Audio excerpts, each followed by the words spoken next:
Apa yang budak selalu pegang dia macam semangat tu dia datang daripada family, kawan-kawan, saya punya pasangan macam tu lah. Dia sebab kawan-kawan bang.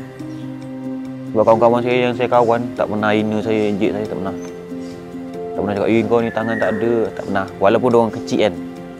Maksudnya umur diorang pun masa tu 4 bulan, 5 bulan, 6 bulan, diorang tak ada ejek-ejek macam tu, tak ada. Mungkin daripada situ aku.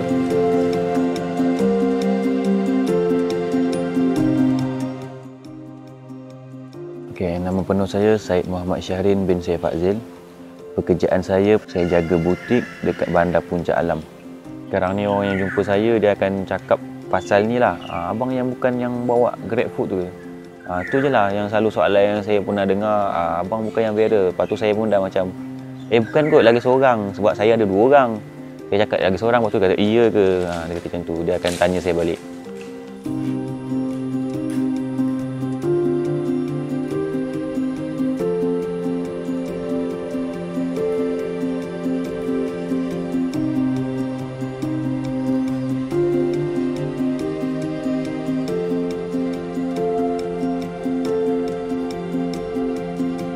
Rutinan saya macam masa belum puasa. Masa belum puasa saya masuk pukul 10 pagi hingga 10 malam. Seminggu lepas tu saya tukar jadual, masuk 1 tengah hari, balik 1 pagi. Sebab apa? Sebab kita orang ada macam jual duit tepi lah, duit raya dekat company tu kan.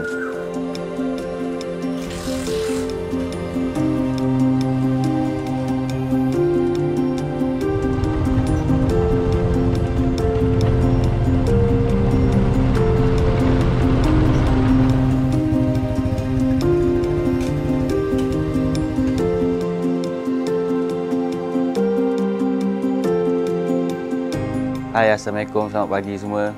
Saya berada di butik di Raisya, tempat saya bekerja, dan saya nak settlekan kerja yang dekat belakang.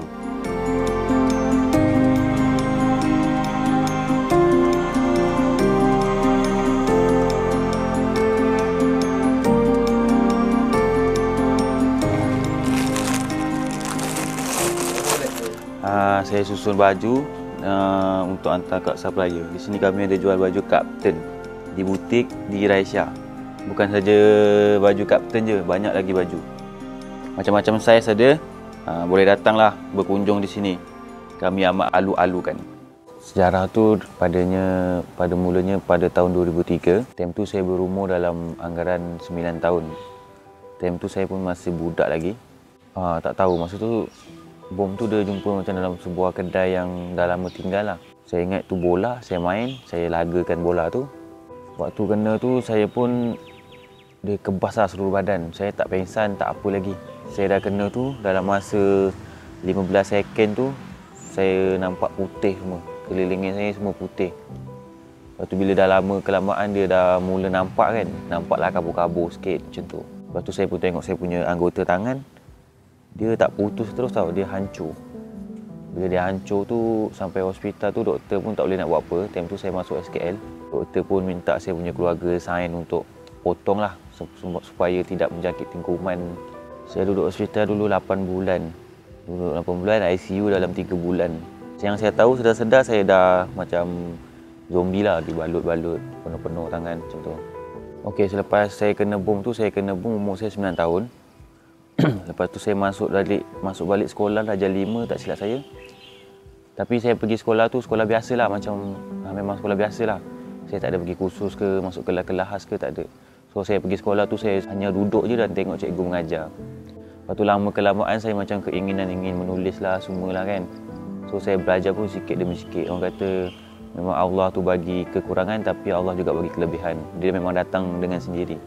Melalui proses pembelajaran tu hampir 2 tahun jugalah nak sesuaikan diri lah. Tapi yang saya tak boleh buat selama saya hidup ni, maksudnya saya belajar lah. Benda yang saya tak boleh buat memang susah dan sulit, butang baju dengan ikat tali kasut. Time tu rasa biasa je lah, tak ada fikir pun. Lepas saya umur dah 11 tahun, 12 tahun, saya baru dapat rasa kan. Kalau aku tumbuh tangan balik macam tu. Tapi saya pun tak ada berharap kan. Saya cuma orang kata macam berangan lah, berangan-rangan macam tu.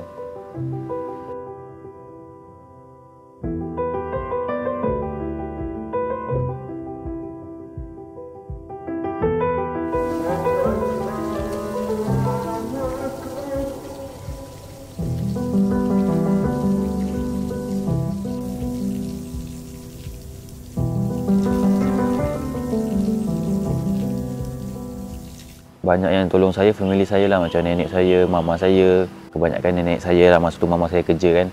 Nenek saya yang banyak jaga saya kat hospital ulang-alik. Dulu tak ada kenderaan dulu. Nenek saya pun naik bas pergi.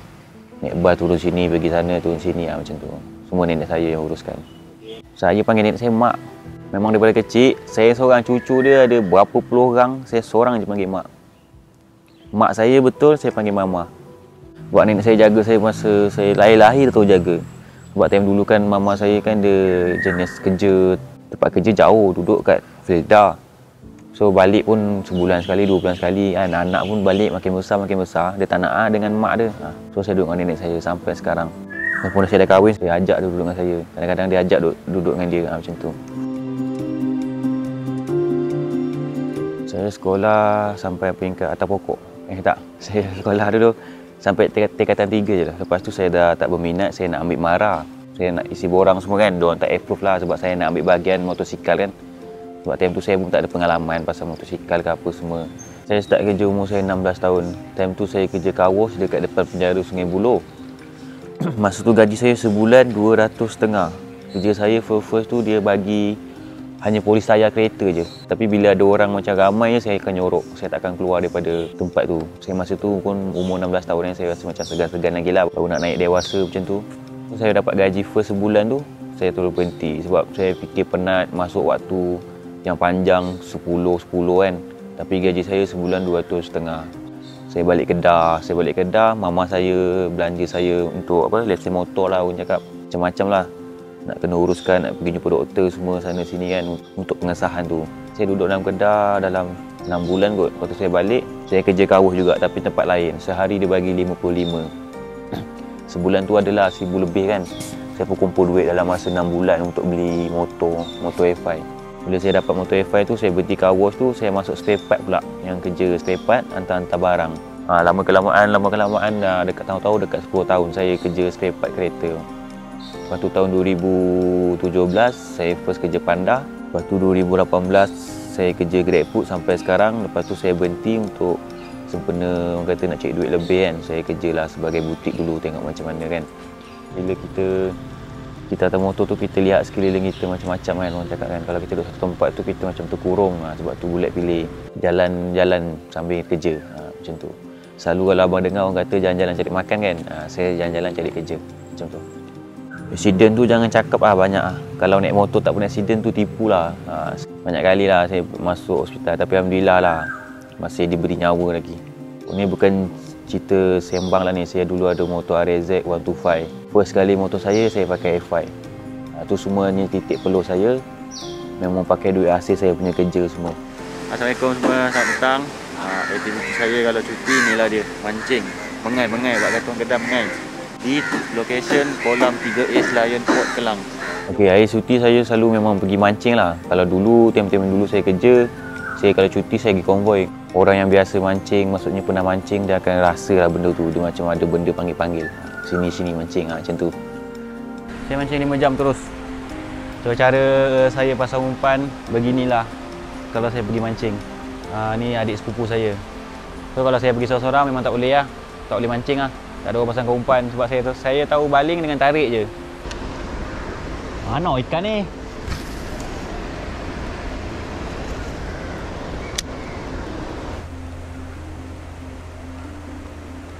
Mancing ni dah dalam 6 bulan dah, 7 bulan kot. Tapi dulu kecil-kecil pun ada lah kat mancing macam lombong sungai kan. Sekarang pun mancing juga kadang-kadang lombong tu. Saya bukan nak cakap apa lah. Saya kena waktu saya 9 tahun lah. Kalau saya kena umur saya 14 tahun, 15 tahun, mungkin saya akan give up kot. Contohlah. Lepas tu semangat tu orang cakap kuat kan. Disebabkan kawan-kawan lah. Lepas tu saya pergi sekolah pun, kawan-kawan tak ada pun ejek. So daripada situlah, kawan-kawan bagi semangat, family bagi semangat. Itulah semangat dia. Lepas tu kawan-kawan kampung saya ni, saya kalau main motor pun dengan orang juga. Tak berpecah pun. Daripada kecil sampai besar. Sampai sekarang ni ada lagi 2-3 orang. Kalau yang dah kahwin tu, ya ada orang pun ada urusan orang kan. Saya kahwin umur 28. Sekarang pun saya umur 28. Baru lagi lah. Baru 4 bulan, 5 bulan. Saya jumpa wife tu tahun 2019. Nak masuk tahun 2020 tak silap saya. Dekat Facebook, saya messenger je. Saya cakap hi. Lepas tu lama lah dia nak reply, dekat berapa bulan lah, 2-3 bulan kan. Lepas tu tiba-tiba dia reply, dia kata maaf lah jarang buka messenger. Lepas tu saya minta nombor telefon dia, lepas tu dia bagilah. Lepas tu bercerita lah dekat WhatsApp, sampai sudah lah. Impian saya nak buka sebuah car wash. Bila saya ingat car wash, saya ingat dulu kisah-kisah saya first macam mana saya boleh sampai tahap berkawan dengan orang. Dulu saya duduk kampung bang, selepas saya kerja tu kan. Baru saya kawan dengan sana, kawan dengan sini, macam geng-geng motor lah juga. Sebab motor jugalah saya berkawan dengan orang. So saya teringin nak buka car wash. Kalau ada peluang, ada modal, saya akan buka car wash.